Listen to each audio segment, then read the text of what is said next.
Hello, everyone. Welcome to this impromptu live stream. I was actually cleaning this morning and I had a bunch of stuff come through that I've been thinking about. And so I was like, why don't I get on the internet and have a chat with my friends? So say hello if you're here, if you're watching the replay, leave me a message down below. Let me know that you are here. Let me know what you enjoyed and what you got out of it. So, I've really recently been thinking a lot about the nuance in our journey of healing and personal growth. And, you know, I feel like this is said a lot, but the more and more experience I have, the more and more I believe this, which is that healing really is more of an art than a science.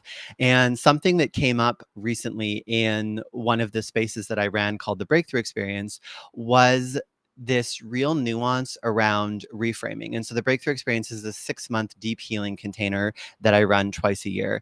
And we just finished one about a month ago, and it was so incredible. The participants just I can't even. It was so amazing to watch their growth and the breakthroughs that they have.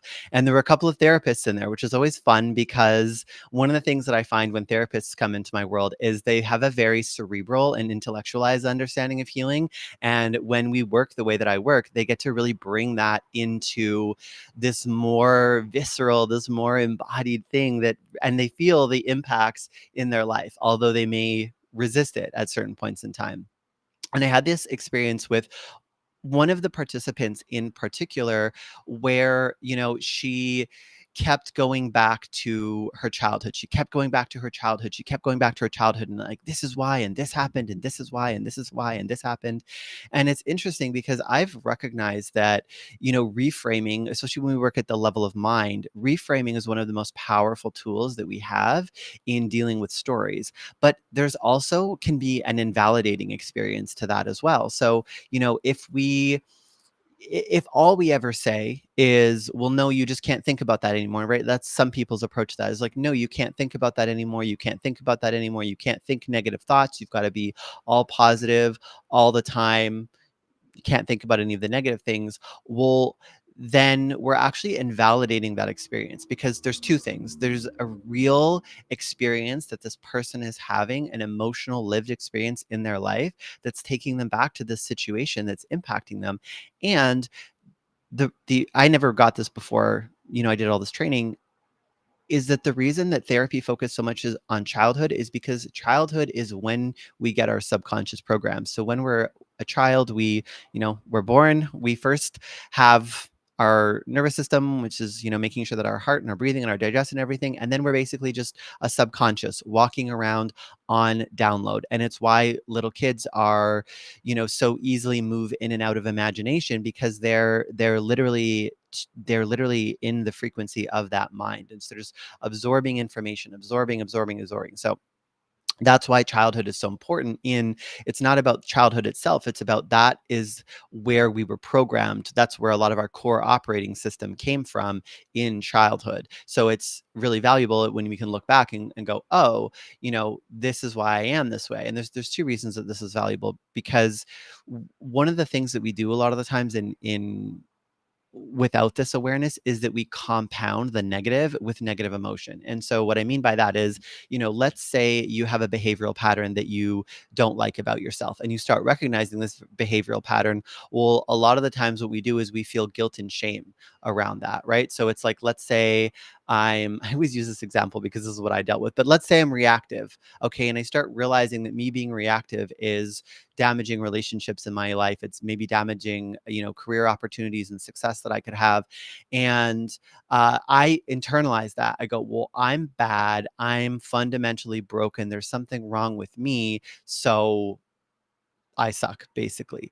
Now, in looking back and understanding, oh, wait, what was I modeled when I was young? Oh, well, I had these parents that used to get upset. I had this, I had these things in my environment was like that.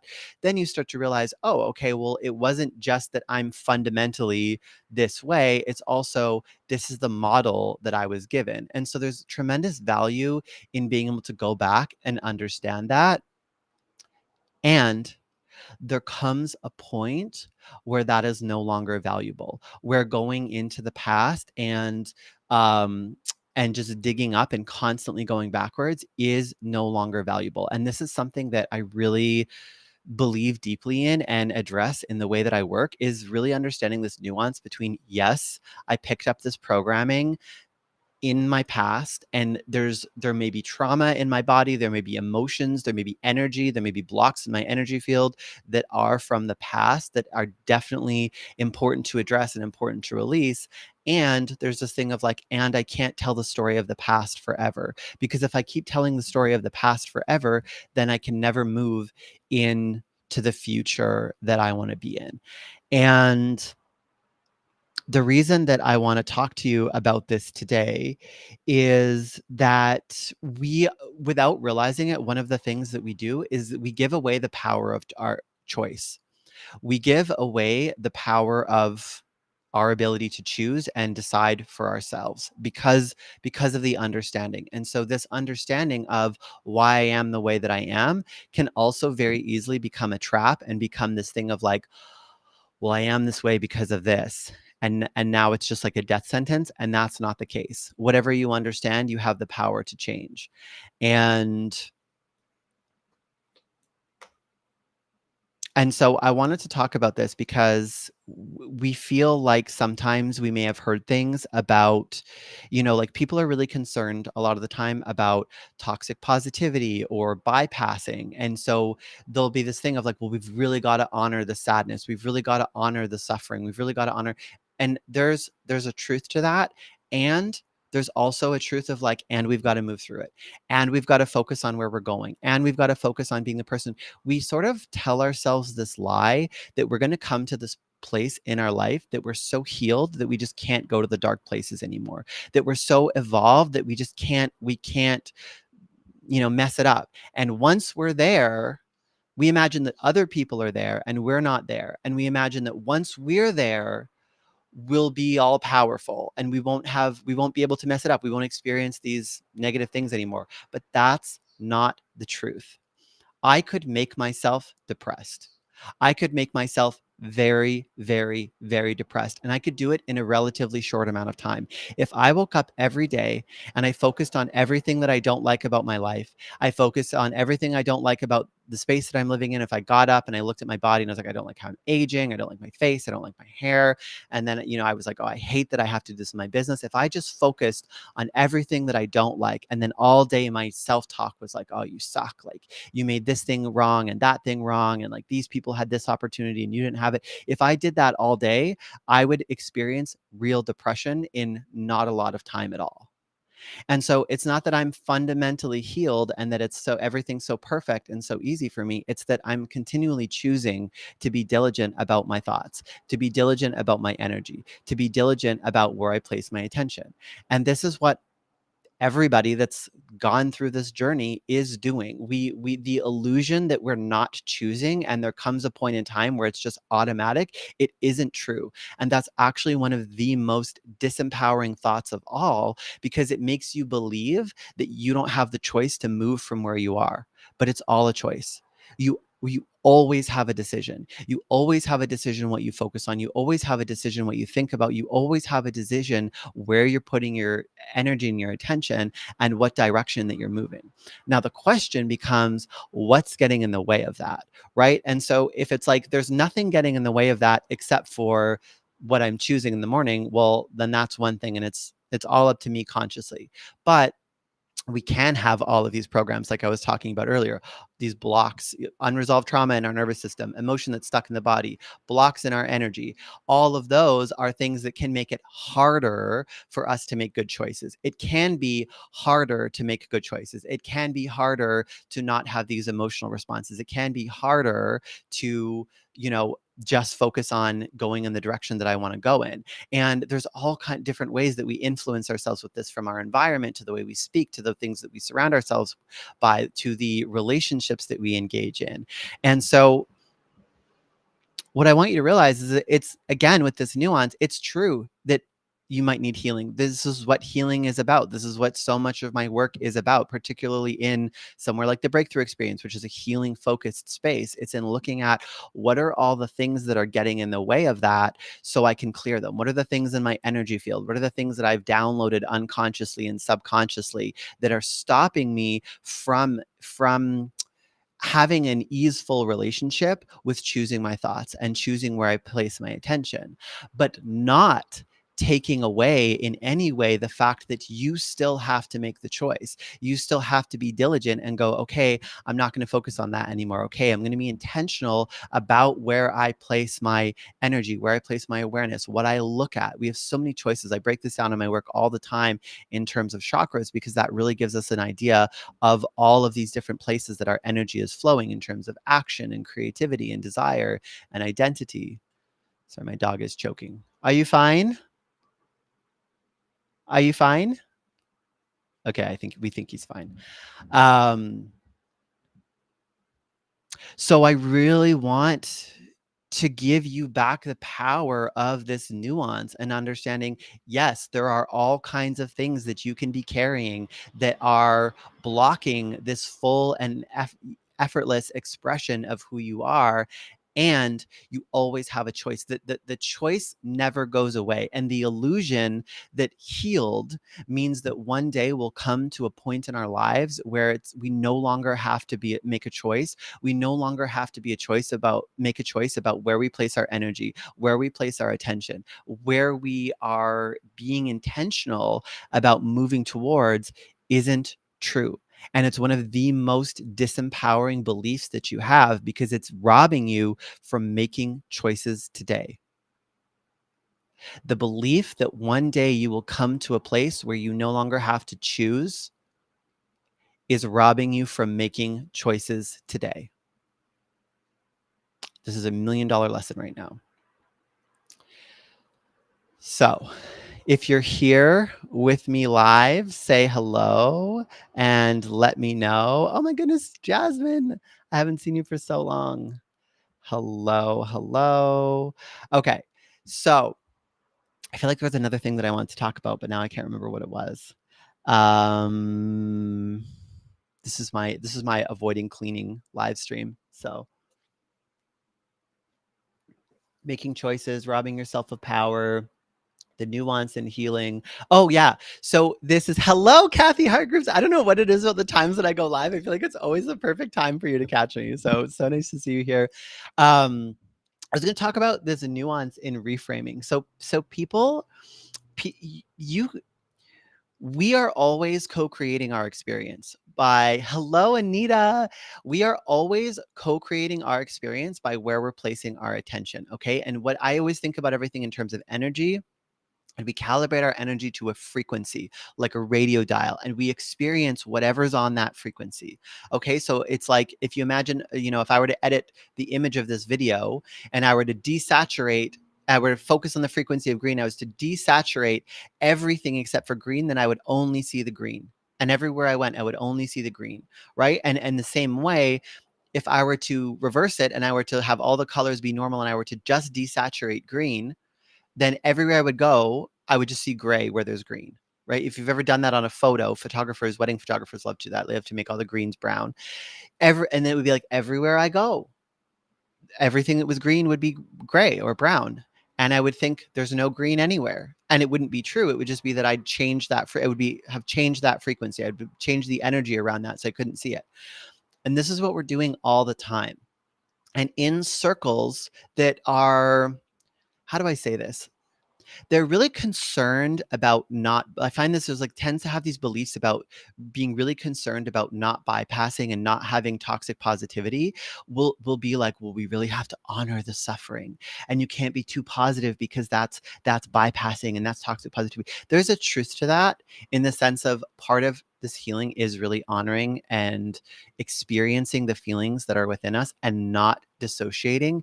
And we've got to be intentional about where we calibrate our energy.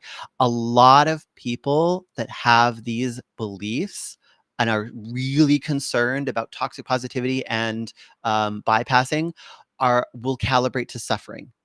And it's like, I have a family member that's like this. It's like they look at suffering, they honor suffering, they see the suffering in the world, they see the suffering here, they see the suffering in their friendships, and they, as a result of that, are suffering. Because it's like, let's say green is love and green is all the good things. They've turned the saturation on that all the way down. And so they're now experiencing a reality of their own making where there's no good, where there's no love, where there's no possibility, because they so deeply honored the suffering that's what they're tuned to. And now from that place, when they hear about things like positive thinking or like you're in control, it'll say things like, well, yeah, but that's easy for you to say because of this, or like you don't understand what that person went through. And it's like we all have different cards, we all have different things, but we all also have a choice. We should never be giving away the power of our choice. And some people will disagree with me on this. And I always look at the energy of that person.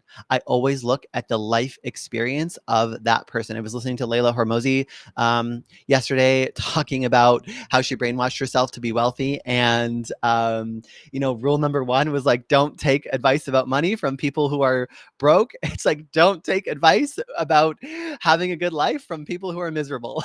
Like day one, lesson one, this is it, right? And so, and I also want to say, in this nuance, there is a truth to what some of these people are saying, right? There is a lot of us do this in, you can dissociate, and that's not good either, because you're I mean, there's so many things. You're disconnected from your body, you're disconnected from your being, you're disconnected from your guidance, you're disconnected from all of these things. But that's the thing, is like so much of the places that you have the power to make your life better come when you clear out your system, right? You can't be, when you're in this low frequency and when you're in survival and when you've got all this stuff and when you've kind of like polluted your own field and you have these unresolved things, you can't tell the difference between intuition and an impulse.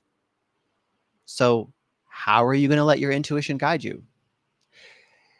When you tell someone in that's living in that state to let their feelings be part of their guidance, well, they don't want to tap into their feelings because all of their feelings feel like pain, feel like misery. So we've got to, when we clear all of those things out and we actually heal, we can use our intuition, we can use our instincts, we can be guided by our emotions because they're clear. I imagine like this murky pond, getting filtered and getting cleared out. It's clear. Now I can trust my guidance system. Now I don't have to live in this like mental this mental hamster wheel of trying to figure everything out with the mind, because my full system is online. So I just want you to know that there's nuance to everything, and that anything that you're learning about and anything that you understand and anything that other people are understanding, they're learning about through the lens of who they are. So we're not fully understanding the thing as it is, we're understanding it as we are. And so people will share things and people will say things, and there's all these beliefs. This was like a key realization for me when I was a hypnotherapist. It was like, there's a belief that makes everything sound like a great idea. And it's not like people like, no one's going to put up this flag and be like, we are the miserable people, we are committed to misery, we are going to stay unsuccessful and broke, and we're not going to be happy, and we are going to give up joy and give up being our greatest selves in this lifetime. No one's going to say that. The people who are doing that have convinced themselves it's a good idea. So they have a whole series of beliefs and thoughts and processes that make that sound like a great idea. And don't underestimate your ability to be convinced of something if you're surrounded by it enough. So we have to really use this discernment of like, is the person that I'm listening to, do they have the thing that matters to me the most is the experience. Does this person have the experience that I want to have? Do they want to have the experience? And I want to tell you, I am someone who was deeply, deeply carrying trauma in my body that sabotaged my relationships, my career, my ability to be successful, my ability to hold long-term relationships, both romantically and platonically, for years. 4 years. I have walked this walk. I know what I'm talking about. So, people want to come at me sometimes when I talk about this, but this is the truth. I'm certain I've walked through this journey. Um, but the most important piece, and if you take one thing away from today, is do not ever buy into any belief that takes away the power of your choice. Do not buy into any belief that takes away the power of your choice, ever, ever, ever, ever, because the power of your choice is everything. And you always have the ability to make a new choice. You always have the ability to move in a new direction, and amazing things are possible. I've watched myself, you know, changed my life in ways that I couldn't imagine. And I have watched people that I have worked with, and people heal, and people do incredible things with their life from terrible circumstances. It's one thing that I've learned in doing this work is not to judge what someone's capable of, because I have seen some very hurt, very, just very hurt people come in that feel like in that moment they're so in retraction that you're just like, I don't even know what's possible.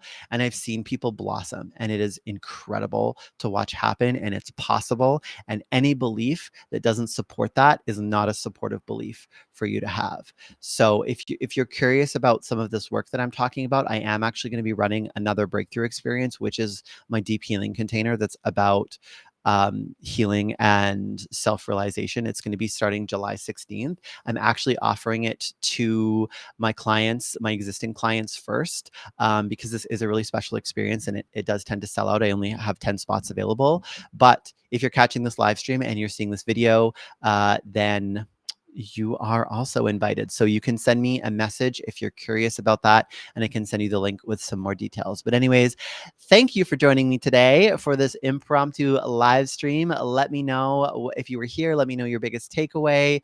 And more than anything, do not give up your ability to choose, because you can change your life, and you can change yourself in almost no time at all. What seems like no time at all in hindsight. And that goes in either direction. Okay. So if you're someone that's great, you're like, I'm so good, and you're listening to this, do not forget the importance of your choices. This is a mistake that I made, and a really valuable lesson that I learned. And it's a mistake that I see a lot of people make, is they go through this whole journey, and they go through this season of being intentional about their thoughts, being intentional about their energy, being intentional about what they're creating. And then we get overly confident, and we forget how important that choice is. And we don't continue to make that choice, and we get slack, and we don't focus on what we want, and we let in the negative stories, and we let in things, and then we start to slide backwards. And that can happen to anyone at any time. So stay diligent, stay vigilant. Don't get too cocky. Don't get too relaxed. And if you're in that place where you're already amazing, and you're just like, life is so good, and it can always be better. That's what I always say. It can always be better. When you're in that place where things are great, now it's about unlocking your spiritual gifts. It's about stepping onto your highest timeline. It's about seeing expansions and versions of yourself that like your human self couldn't even imagine. And if you're ready to play in that stratosphere, then I invite you to apply for Lux, my mastermind. But anyways, thank you so much for joining me today. So good to see you here. My name is Michael Edwards. As always, sending you so much love.